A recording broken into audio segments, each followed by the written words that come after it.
have Dr. Mohamed Elsayed, Executive Director of the Nucleic Acid Therapeutics Initiative, Dr. Howard Califano, Strategic Advisor at the Singapore MIT Alliance for Research and Technology Innovation Center, Dr. Christophe Bodenreider, Director for the Experimental Drug Development Center, EDDC, and lastly, Dr. Katherine Wang, Deputy Director of the STDR Coordinating Office, who will moderate the panel discussion. Dr. Katherine, please. Thanks, Malcolm. Yeah, so probably we will let's I would encourage our audience to please type in your questions while waiting for our audience. Probably I can also just throw like one question myself. So I would like to ask our panelists to share your insights in terms when we are asking our researchers to commercialize their projects, right? So there could be different ways to commercialize their project. Could be they spin out as a biotech company and then develop the project in the company, and also or maybe they directly license the project to the pharma. And also, so actually I was just wondering what are the factors, the key factors they should take note of when they're sort of deciding whether they should license it out or they should actually spin up as a company. So maybe I invite Mohamed to answer that question first, and followed by Christophe and Howard. Yeah, thanks, Mohamed. Sure. Thank you for the kind invitation, Catherine, and good morning to everyone. I would say the strategy whether to license an asset to a multinational corporation versus spin it off as a standalone company is embedded ideally in the broader strategy for the program. For example, if you are pursuing the development of an asset for a highly complex, very demanding clinical programs, like cardiovascular diseases, for example, that will require a phase 2 trial, whereas a couple of thousands of patients, or a dementia or neurodegenerative type of programs, understandably, those are significant programs with significant complexity in how you run them, and the complexity is not limited just to the financial means needed to run those programs. They require a great deal of therapeutic area expertise and a great deal of logistics and coordination. Therefore, the asset that you are pursuing, if you are going after those type of indications, will likely benefit from a straightforward license. There's nothing straightforward in these type of discussions, but a straight transaction with a multinational organization that has both the capability of supporting those programs and the deep clinical expertise to take them forward. But on the other hand, another scenario, if it's a niche technology or a newer technology and you pick the clinical indication to be reasonably evaluated in a phase 1, phase 1b, or phase 2a type of a study with a limited number of subjects and a reasonable clinical development program, then there is an opportunity in this case for a spin-off with the right VCs that will support that type of clinical programs to demonstrate the value of this asset and the enabling technology. So in a nutshell, it boils down to what is the asset that you are developing, what's the initial set of indications that you are going after, and are those within reach that an early stage company can shoulder, or those are so complicated that they demand deep clinical and logistical expertise? Thank you. Yeah, thanks a lot, Mohamed. Christophe and Howard, do you also want to add on? Yeah, I may add something. I mean, I'm completely aligned with what Mohamed just said. I think I would like to give an example, because the fact whether you want to spin off or out license also depend on your biology. I mean, I give an example on one earlier slide from Catherine, I think, showing the mentor of STDR. There's one very successful CEO of a Swiss biotech, and very aligned to what Mohamed said. I mean, their primary indication was on novel biology for IPF. Those are very expensive trials to run for pulmonary fibrosis. And basically, they were able to demonstrate the biology also has a role in oncology, and they kind of like repurpose the biology on oncology. And now they have all those disease area in their pipeline. And then they were able to to create a company and to attract investors. And now they are very successful. So yeah, very aligned to what Mohamed said. And I think your biology as well now, how much potential now is like you have only one, sometimes you have only one asset, very narrow indication, it's harder to spin off. But maybe your biology has a lot of potential on different disease indication, and that could be something good to spin off. Yeah. Over to you, Howard. Yeah, I agree with what everyone has said so far, but if I were focusing more on a platform technology, the kind where you have a goose that's laying multiple golden eggs, then I think a startup, a well-financed startup, is probably the best approach. It can move faster, and you then, as you develop your different assets, you have multiple partnering opportunities as well. So for a single asset, maybe licensing to a pharma would be good, but for a platform, if you can get good VC funding, that would be the fastest way to accelerate development. Yeah, thanks a lot for the insightful sharing. I think that's actually very helpful. So depends on like what kind of project you have, and also what the nature of the project as well, and so what kind of technologies you yourself or your company have or your future company is going to have, and then actually that affects a lot. And whether it's too complicated, multinational, then probably at some point, then actually you should actually partner with the pharma and license to pharma, let them take it forward. And then probably if let's say if this is a niche, right? So actually you have that technology, you have that manpower, you have that talent in your company or in your program, then you just go ahead moving. And then if it is a single asset, probably it's a bit hard to spin off as a company. If you only have one single asset, probably it's just easier for you to license to the pharma. But whereas you have platform technology, which is potentially a golden goose, that will potentially lay multiple golden eggs, probably actually spin off, and then you have multiple assets coming out from the company. That's actually very helpful. Yeah, thanks.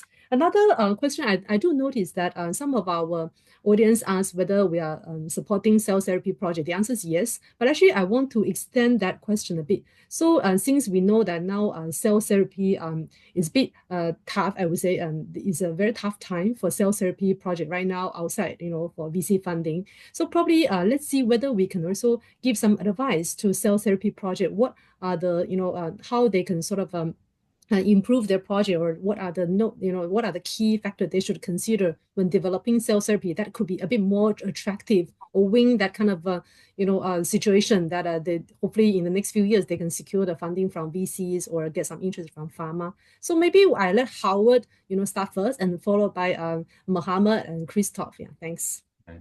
Yeah, Catherine, as you mentioned, cell therapy has gone through quite a cycle. A couple of years ago, it was extremely attractive. Now it's fallen off, and it's kind of, from a VC perspective, it's kind of a winter, very difficult to get funding. And that's really because of safety issues, cytokine storms, efficacy issues, trying to reach solid tumors, and cost. However, if you actually look at the research that's going on, not only in Singapore, but globally, a lot of these problems are beginning to be solved. And I anticipate that the value of cell therapy is going to be increasing very rapidly. So I would have three advices really to someone. Since it is a VC winter right now, use public funding as long as you can. Singapore is very generous in the programs that it has. STDR is very, very generous. And there are other global ones. I just came back from a conference in Germany where cell and gene therapy is becoming a national interest, so to speak. The second thing is don't go after incremental CAR T. Try to come up with something that you can really differentiate, that really solves some of these major problems that cell therapy is going through. And the second thing is understand risk from the VC perspective. And as you're getting a grant money, utilize that money wisely to de-risk the project so you have the capability of being able to attract funding later on. So those would be my three points. But even though it is kind of a winter right now for financing, I think cell therapy is really going to be taking off again in the next couple of years. So stick with it. Sure, thanks. Maybe Mohamed, do you have anything to add? I actually, in addition to the points that Howard shared around the cell therapy, I want to alert everyone to a recent piece of news that came out this morning, US time, which is the acquisition of the definitive agreement for the acquisition of Capstan by AbbVie for $2 billion plus. To me, that is a clear signal of where the cell therapy in general is going, which is no longer about autologous cell therapy, in my opinion, or allogeneic. It's actually going after in vivo cell therapy, where you rely on mRNA either delivered by AAVs or delivered using non-viral particles. In this case, in the case of Capstan, is lipid nanoparticles, and they are using this to do in vivo engineering of cell therapy in this case. Understandably, this is another example of Big Pharma making a strategic bet on a platform, which in this case is a targeted lipid nanoparticle that delivers the mRNA into the spleen. And they are not chasing CAR because there are so many CAR programs, both in vivo, ex vivo, autologous, allogeneic, you name it. At some point of time, there were more than 2 dozens of those programs everywhere. They are going after autoimmune diseases using this type of approach. I think right now the field is significantly evolving because of many of the points that Howard shared around the manufacturing, around the cost, around the safety, around all of this, that many companies are jumping through all of these hoops and going straight into the in vivo cell therapy in this case. Now, there is no clinical evidence as of today to demonstrate success of this technology. And by no means this is a signal that it's already solved and therefore it doesn't merit additional research. It just means if that technology succeeds in phase 1, autologous and potentially allogeneic will have a very tough time demonstrating the differentiating value compared to something like a targeted LNP delivering mRNA and generating the cell therapy in vivo. So for the applicants who are gonna, in my opinion, and that will be my advice, for applicants who are gonna put forward proposals on cell therapy, they have to have a very compelling argument. Why should we continue to fund autologous cell therapy? Why should we continue to fund allogeneic cell therapy type of approaches? What is their key differentiators, not only compared to everyone that's already in the field, but the forward-looking type of in vivo cell therapy type of approaches? That has to be crisp and crystal clear to convince any potential investor, if we look at STDR as an investor, despite being public money, why should we invest in these programs? Thanks, Mohamed. Thank you. Yeah, thanks. Yes. What about Christophe? Do you have anything to add on? Yeah, I don't have the expertise of Mohamed or Howard in cell therapy. However, I mean, I want to echo what Howard said. Every technology goes through peak and trough. The moment is more challenging for cell therapy, but as Mohamed mentioned, if you come up with an approach that is very differentiated and is crystal clear, then you stand a chance. If I take the example of antibody drug conjugate, it's so popular now. So many companies are working on it. There's big commercial traction. No, at the beginning, there was a big peak of interest, and then it kind of crashed because there was too many issues. The payload were leaking. There was too much stocks, and then it was solved, bit by bit. So I think if you can bring this similar solution to the cell therapy, then it's promising. And again, if the science is good, you will always find commercial interest. Now, if you bring a solution, you will always find a partner. Yeah, thanks for all your insightful sharing. I think that's actually very helpful for cell therapy projects. I just want to share with our audience, actually, we STDR, we do support cell therapy project, and we do have quite a few good cell therapy projects, although right now the climate outside is not so positive, but we do support you guys. And so what you guys would need to take note of is actually what we hear from our panelists. For example, right now, since it's very hard to get like VC funding, probably, you can actually apply for STDR funding, but also you have to have very clear differentiation, not become like a Me Too project, right? So for example, all the common challenges that other cell therapy projects face in terms of manufacturing, in terms of also the safety concerns, also very high costs. how are you gonna sort of differentiate, how are you gonna mitigate such risks and also solve such problems, at least have some potential to solve the problems, not become a Me Too project, not facing exactly the same problems others face. And also we are also inspired by the news that Mohamed also shared with us, right? The acquisition of test-based company, being acquired. So actually, we all actually can work towards that. I think that's very good sharing. Another question actually, I'm thinking about is because we are, most of the audience are researchers, right? So let's see like how we can also share with them how, if let's say some of our researchers are interested to transit to commercial world, then what are the, how do they prepare, how can they prepare for like transiting from a lab researcher to biotech or pharma kind of people, right? So that actually, how can we prepare them? What are the suggestions that you guys would like to sort of provide to them? For example, Mohamed, you used to also be a PhD holder. Very short time, I guess you were in the lab as well, right? But then pretty much soon you went to commercial road. So probably you also want to use your own experience to sort of set up an example, to share with our researchers what were the challenges and what were the factors that completely change your mindset or change the way that you are doing things, so that we can also prepare some of our researchers who have the interest to join the commercialization in industry.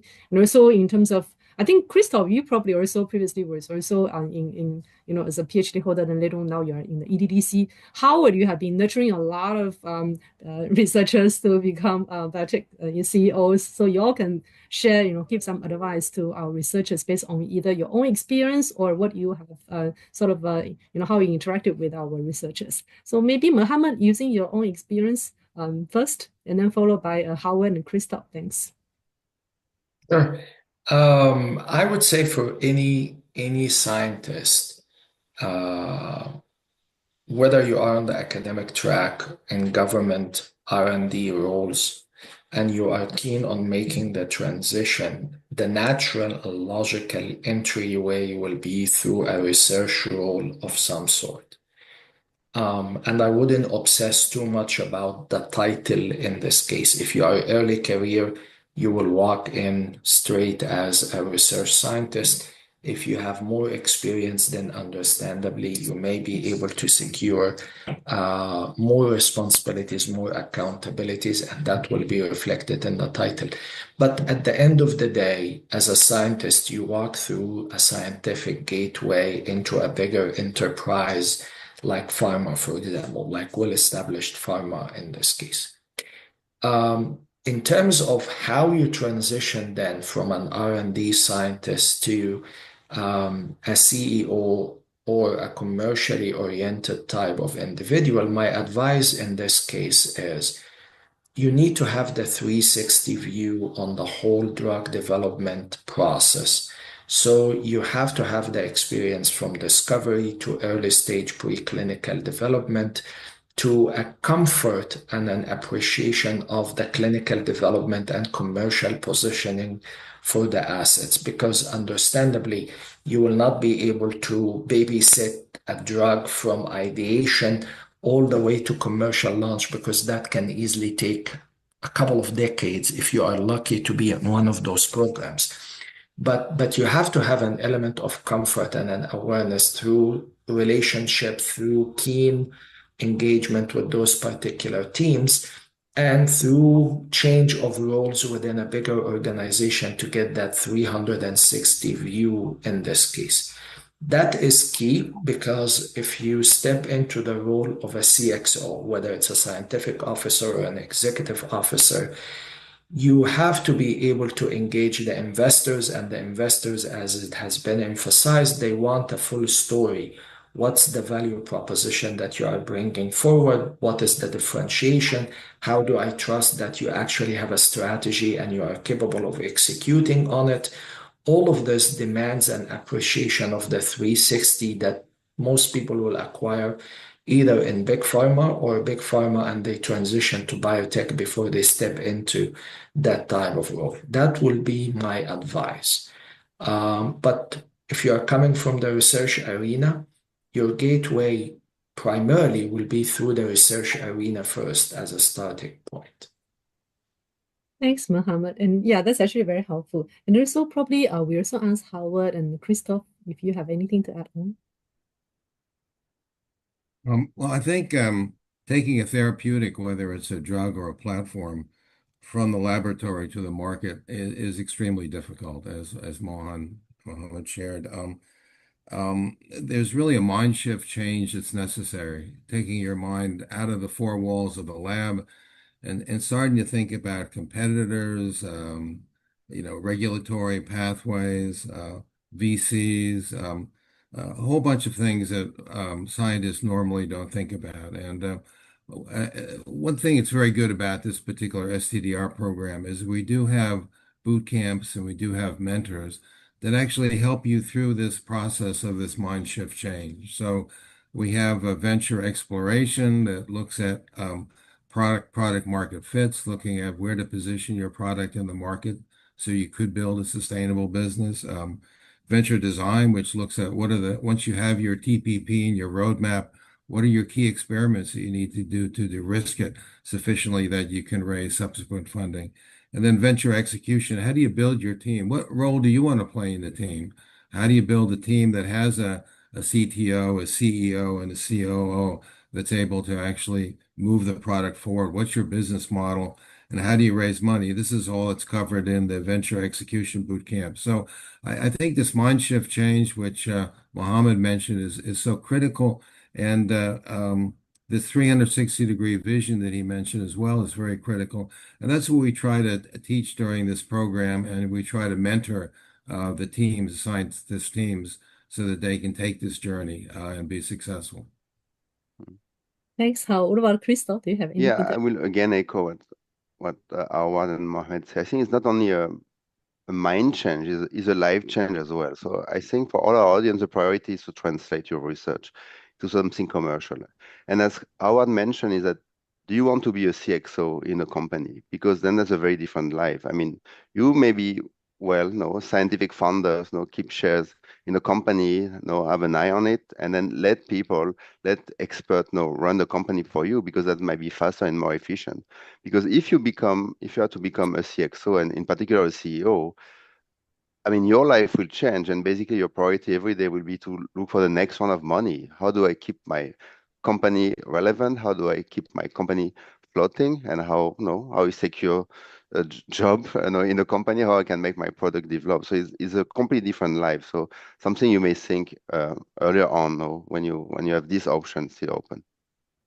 Yeah, sure. Yeah, thanks a lot. Yeah, so it's good that we also let researchers know about a bit like how the life of in the company, pharmaceutical company or biotech is looks like. So it's definitely very different from the lab researcher kind of life, but it's also very exciting, right? So probably in terms of when you are in the pharmaceutical company, you actually need to or in the pharma, you need to actively engage investors. You need to also again show your strategies, also differentiation. Also, you have to also have the mindset shift as well as a life change. It's actually completely a different life already, right? So then with you can think about that, then actually whether that's the kind of life that I'm very excited about, right? So some people feel it's very exciting because then actually you get engaging. There is a lot of excitement, although there might be also frustrations. Okay, yeah, thanks a lot. And also there's another question I think we got from the audience about ADC. So Franklin was asking, can I ask the panel to comment more on the current opportunities and gaps of ADCs, given it is very competitive? I think because Christophe just now mentioned about the ADC now is getting very competitive, and frankly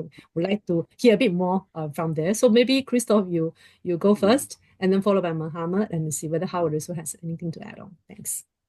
Yeah, I can start. Yeah, thanks, Franklin, for asking. I mean, good to hear you again. So I think that there is few aspects that you may think of. I think one of the limitations of ADC is the dosage. So I think they could be more efficacious, but because of the safety, and especially neuropathy for the tubulin or the topoisomerase inhibitor can be limiting. So it's how you can increase the safety, and that is done through the payload. And I think one of the key considerations as well is like, not cancers are equal when it comes to ADC. There is like tumor penetration, there is sensitivity or non-sensitivity of some cancer to some of the payloads. So I think that's where you have also some opportunity to think about. So Now, for example, like colorectal cancer is now more challenging for payload. So can I develop a better payload for colorectal cancer? And also now, frankly, the field is also moving now to a dual payload, and maybe later on like triple payload. I don't know, but so bispecific with. So there's a lot of things in consideration. But if you engage yourself in that direction, frankly, I think you need to have a good knowledge of the landscape and what are the gaps. And I mean, happy to discuss with you on other forum. Yeah, over to you, Mohamed or Howard. I can add a couple of things here. Actually, the competition in ADC, in my humble opinion, is not a bad thing. And it should be perceived as an opportunity to take the ADC as a construct or as a modality and go back to first principles. What's an ADC? It's an antibody, it's a linker, it's a cargo of some sort. If you break it down to this and you start thinking about what are the limitations of each and every component, and if you think about what are the next frontiers, between 2010 to 2015, I spent 5 years building an ADC platform, not for oncology. This is almost 15 years ago. And I did that in pharma. And it was exactly breaking down the components and figuring out what is missing, what do we know, what we need to do, and what are the gaps, and how we can overcome those particular gaps for a therapeutic area that's not oncology, which is, in my opinion, is a higher bar from a safety perspective, from an efficacy perspective, from a chronic administration point of view. But it was done. It was attainable in this case. So I wouldn't look at it as I'm going to try to sponge a space or find a way to just stick my head into the ADC space. I think that will be the wrong approach, in my opinion. It has to be clearly thought out. Maybe it doesn't have to be the conventional ADC. Maybe it's an antibody radionuclide conjugate. That's a totally different space where your drug is not your typical small molecule, but it's a radioisotope. And by the way, this over the last 2 years has been an area of an insanely increased interest and significant financial transactions associated with that. Lilly bought a company in that space. AstraZeneca acquired Fusion in that space. There are multiple examples. And when you take it and you contrast that to a typical ADC, the key difference, or one of the key differences, is that the drug, instead of being a small molecule, ended up being a hot radioisotope in this case. So this is what I mean by breaking down the ADC into its building blocks and thinking about you as an investigator. What is the area of innovation that you can bring to the table? And once you put all of the pieces together, why should I care? If I'm an investor, why should I care? What problem does it solve? What differentiation does it have? Those are my thoughts on ADC, but they can be applied to other modalities as well. Thank you. Thanks. I'm not sure I can add that much more, but let me just say that ADCs certainly have become very hot from an investment perspective. And what I've seen is people that have a target that would have multiple ways of addressing that target somehow want to push it to ADC because they think they can get more funding more easily. And I think Mohamed kind of suggested that that's not the way to do it. Really look at your target. What's the best way? Looking at all the different modalities. What's the best way to do it, and not just go after ADC because there may be more money there right now, and that's probably going to change as well as things saturate. So yeah, thanks for our panel for the discussion. Yes, I agree that in terms of ADC, although currently there are also concerns, the bar is actually quite high because a lot of people sort of saw this opportunity and jump into it, and also in terms of safety concerns, also in terms of efficacy concerns, they are all there, just like the same as other modalities. Like Mohamed also shared that actually don't try to just squeeze to ADC, or because right now it seems that there's some funding and some opportunities over there, so I must fit into ADC. But in fact, whether you actually have to take a look at the whole project, whether ADC is the right modality, is the best modality for your project, right? If let's say in ASO or other modality or small molecule are more suitable, so actually you should go ahead with other modality rather than ADC, because the trends, we all know that the trends is up and low, sorry. By the time you chase it, you get some small funding, or you are trying to get some small funding, but in fact, actually later on the trend is gone already, and then you found out it's actually not suitable for a project, right? So in fact, probably you actually should have holistic view of your project and really trying to understand what is the best modality. And if you still have questions in terms of trying to explore what's the best modality, most suitable modality, have a chat with Christophe, even Mohamed, or so Howard later on, one-on-one consultation. That's also possible. Yeah. So okay, thanks a lot. There's another question. There are some other questions about drug repurposing from our audience. So I also want to briefly share with everyone that actually, although STDR we don't exclude drug repurposing projects, but so far we haven't successfully found any drug repurposing project. There are different reasons. So probably I'll get our panel's views in terms of what are the challenges associated with drug repurposing project, and also what are the factors that our researchers should take note of if they would like to pursue a drug repurposing project. Maybe I invite Mohamed and then followed by Christophe and Howard. Thanks, Mohamed. Sure. The attractiveness of drug repurposing is the fact that you have a well-defined data package, actually, from a clinical development point of view. But more often, when you do drug repurposing, you are going into a different set of disease indications. You may even go a different route of administration, something that was given parenteral, all of a sudden you will make it oral or topical. So don't underestimate the amount of preclinical work and the fact that you will still come back into the regulators to seek approval on potentially a new indication, potentially a different route of administration, potentially a different dosing regimen. So you have to have a very clear, crystal clear description of the indication, the biology underneath it, the different route of administration, all of this ironed out. And before you do all of this, assuming success, what is the value that you bring through that repurposed asset compared to everything that's out there in the clinic or in clinical development, in this case, on the market or in clinical development.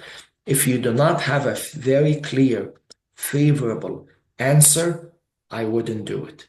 But if you have a very clear, definitive or close to definitive value that you can clearly articulate to your investor, then absolutely you are in a good position because there is already clinical data and commercial data on this drug. Thank you. Thanks, Mohamed. Maybe Christophe, you want to add on? Just two quick things on repurposing. I think, as Mohamed mentioned, if you go to that route, really work closely with your TTO in your institution to see whether there is a possibility for IP at the end, because it's also one of the goals, right? And the second thing that is a bit more basic, what I've seen a lot in a lot of repurposing project application that we've seen through STDR is like, I encourage you to do kind of a feasibility study. I mean, often we see, a cancer drug will be repurposed for antiviral or for antibacterial, and people sometimes don't look at the clinical data. What was observed in the clinic of safety, and can I translate that? I mean, is that acceptable even for this area I'm targeting that? So I think there's a lot of things you can do based on clinical data. So I talk to clinicians, talk to others, because you can assess whether it's feasible. Often we see some application where we think that will not fly because this work has not been done on really looking at what safety observation were done in the clinic, and how does it translate to even your early efficacy signal you have in the different disease areas. So I think I will encourage the PI who has a question to do that work, that's homework before. Thanks, What's Christophe. always amazed me is serendipity in drug development. You're doing a clinical trial, you observe something that you didn't anticipate, and you pivot to a whole different application of the drug. I've seen that several times, and that's something that always amazes me. And I think during any drug development process, you need to keep your eyes open for that kind of clinical data that surprises you.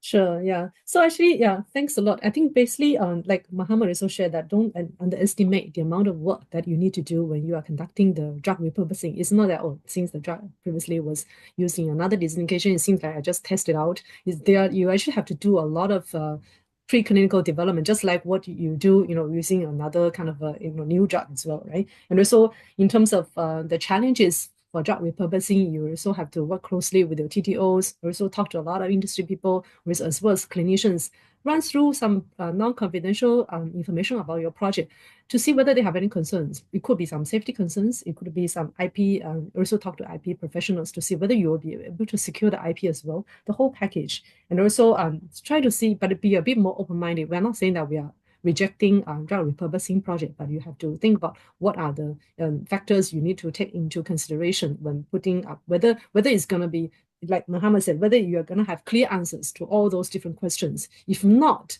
then probably it's not a good idea to pursue that project. Okay, so that's very helpful. Another question, actually, I'm wondering, because now we all know that it's still a challenging time for our, researchers or biotech companies to raise VC funding. Do you guys have any advice, broadly, advice to our researchers or biotech companies? Because over here, I noticed that we do have quite a few people coming from biotech companies. They're asking whether, you guys can provide some advice in terms of how to raise VC funding in such a challenging time. Maybe Mohamed, you go first, and then followed by Christophe and Howard. Thanks. Sure. In my opinion, and it's not the most popular opinion, so I apologize in advance for that. In my opinion, as tough as it is to raise money from VCs, money is still available, but it's becoming more and more discerning compared to the madness, which is more of the anomaly. Madness that we saw in the 2020, 2021 time, where people were raising money based on slide decks with zero data. That time was more of the anomaly, not the times that we have today. What we have today, yes, it's tighter than the usual, but this is more common than the 2020, 2021 time where people were raising money based on a slide deck with no data and a lot of weird behavior at that time. But if we pay attention to the companies that raise money, they typically raise money based on robust data and a clear path towards a clinical development within 12, 18, 24-month timeline. So if you are a company that is right now, the flavor and the highly valued companies are mostly asset-centric compared to the general platforms. It doesn't mean that platforms are not raising money. It's just they have a harder time and they have to have a clear path towards a clear way to taking their first asset into a phase 1 to validate the platform. But generally speaking, whether you are a platform company or an asset-centric company, you will be able to raise based on the quality of the data, the indication that you have, the quality of the asset, and the fact that you are anywhere between 12 to 24 months from a clear clinical readout, which means you are almost at a candidate selection stage in your discovery program, and you are showing this data, and that's what you are raising. Now, understandably, given the fact that we are talking about STDR and the audience on the call is in STDR, understandably, they are probably upstream from that point. They are probably earlier in this case. Then in this case, my advice will be leverage public money. It's not free money. It's still high bar to secure that money, but leverage public money and run as fast as you can, be as efficient with the capital that you have as you can, because while you are running on public money, the whole world around you is shifting, is moving. So if you are chasing a specific indication and you think you're going to take 5 years till you get to the real fundraising with a VC, 5 years is a long time. 5 years, a lot could have could change in 5 years, and the asset or the technology that you are developing may end up being irrelevant or may end up being outpaced by something else.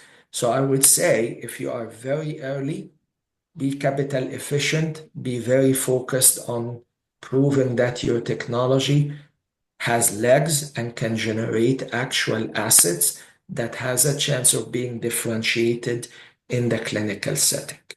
Thank you. Thanks, Mohamed. Christophe, do you have anything to add on? Yeah, just to add on what Mohamed said, I mean, why you generate your data package and to have your asset, maybe a preclinical candidate that is ready for investment, I think remember that we have the advantage to be on a small island where there are few VCs. And I know some of the VC people here, they're very open to talk to you anytime, the Clavis, the Trinity, the LSP, I mean, Alice we've seen before. And they will be very happy to talk to you. And then while you're doing that, I mean, test your idea, test what you have in mind as data package, because they can provide advice that will be useful and they will also help you to keep you on the right direction and not generate something that will not be useful later on for a one-track investor. So always test your idea, always test your progress, can be on a non-confidential manner. With the VC here in Singapore, that is very approachable. Howard, do you have I anything? guess I'd add three points. There's money out there, but you have to have data and you have to be able to show that you've reduced risk. So that's key. Second of all, I think you'll need to look globally for money. Singapore is very good at early funding, maybe even Series A, but Series B, you're going to have to go globally to raise that. And the third thing is, I'm hearing more and more about blended financing, where you're using more public money, foundation money, family office money, impact investment type of money, to bridge you to the point where you'd be able to get the more deeper VC pockets. So I think the bottom line is it's really up to the scientist entrepreneur to have tenacity and to look for funding, and it's out there, just you have to find it. Thanks a lot for our panel's insightful discussion. Yes, so it's true, like Mohamed also shared, although right now is not the best time to raise funding, but it's also not a really horrible time. It's just that probably it's a bit like due to market readjustment, because back in the COVID-19 pandemic period, at that time, people were, funders realized that how important biotech is and how important our products are. So then that's how a lot of money flood into, there's a lot of investment flood into biotech. So now it's a bit probably the market readjustment is probably similar as the pre-pandemic time. So it's not that bad, but of course it's always important for us to build strong data packages. Like for example, you go to talk to VCs. We do have quite a lot of local VCs right now.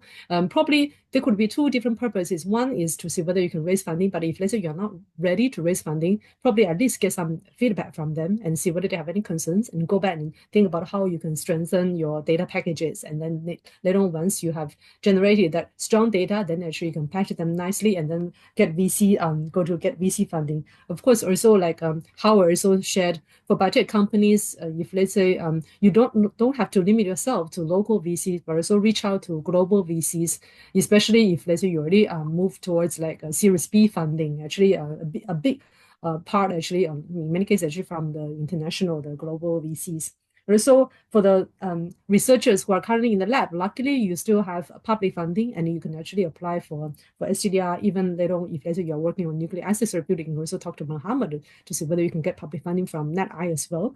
So that's probably all. I think we are actually overrun, and I mean, it's good that we have a lot of exciting questions to discuss, and also our panel have provided very insightful sharing and give a lot of information for our researchers to digest. I myself also learned a lot from every one of you guys. Thank you so much. We'll end the panel discussion. We'll hand over to Manfeng. Thank